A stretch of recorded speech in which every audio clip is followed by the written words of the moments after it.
Magandang araw mga mag-aaral. Ako si Ginoong Maestro Junel D. Arzaga at kayo ay nakatutok sa Filipinos. Salitang may diwa, mensaheng may bisa. Ngayong araw, sasama kayo sa isang flipbook travelogue sa Ilocos Norte. Sa bawat pahina ng ating isipang flipbook, tuklasin natin ang mensaheng hatid ng bawat lugar. Para sa kasanayang pampagkatuto, nakabubuo ng maayos na personal at interpersonal na komunikasyon na nagpapakita ng malinaw na layunin at pag-unawa sa audience. Sa pagtatapos ng aralin, inaasahan ang mga mag-aaral ay naipaliliwanag ang ugnayan ng lugar, karanasan at komunikasyon. Natutukoy ang mensaheng hatid ng bawat destinasyon sa Ilocos Norte at nakabubuo ng makabuluhang refleksyon mula sa natamong karanasan. Kung makapaglalakbay ka sa Ilocos Norte, ano ang pipiliin mo? Simbahan, disyerto ng buhangin o dagat? Ano kayang mensaheng maiiwan mo sa iyong bawat lugar? Simulan na natin. Ang bawat lugar ay parang tekstong binabasa sa pamamagitan ng karanasan.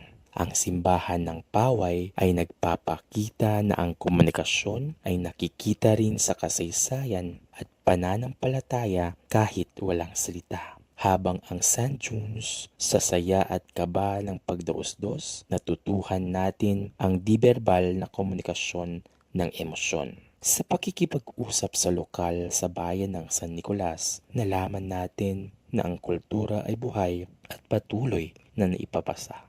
Samantala, ang Bangge Windmills ay simbolo ng pag-asa at pag-unlad, ugnayan ng kalikasan at teknolohiya. Sa katahimikan ng dagat sa Pagudpud, natutuhan natin ang pakikinig sa sarili. Sa aking paglalakbay, itinuturo ng Ilocos Norte sa akin ang kasaysayan, emosyon, kultura, pag-asa at kapayapaan.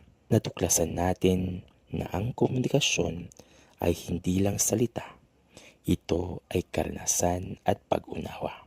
Ngayon, sagutin ang mga tanong. Ano ang pinakamahalagang natutuhan mo tungkol sa komunikasyon sa paglalakbay? Aling lugar ang may pinakamatinding mensahe para sa iyo? Bakit? Gumawa ng isang travel journal. Pumili ng isang lugar ng Ilocos Norte at ilarawan ito sa 5 pangungusap kasama ang aral na natutuhan. Tandaan, ang bawat karanasan ay aral.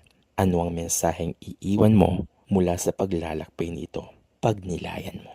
Ngayon, dumako tayo sa isang maikling pagtataya. Una, ano ang pangunahing mensahe ng aralin? Magbigay ng halimbawa ng di-verbal na komunikasyon. At dito nagtatapos ang ating paglalakbay. Tandaan, bawat lugar ay may kwento. Bawat karanasan ay may mensahe. Ako si Ginoong Maestro Junel D. Arzaga.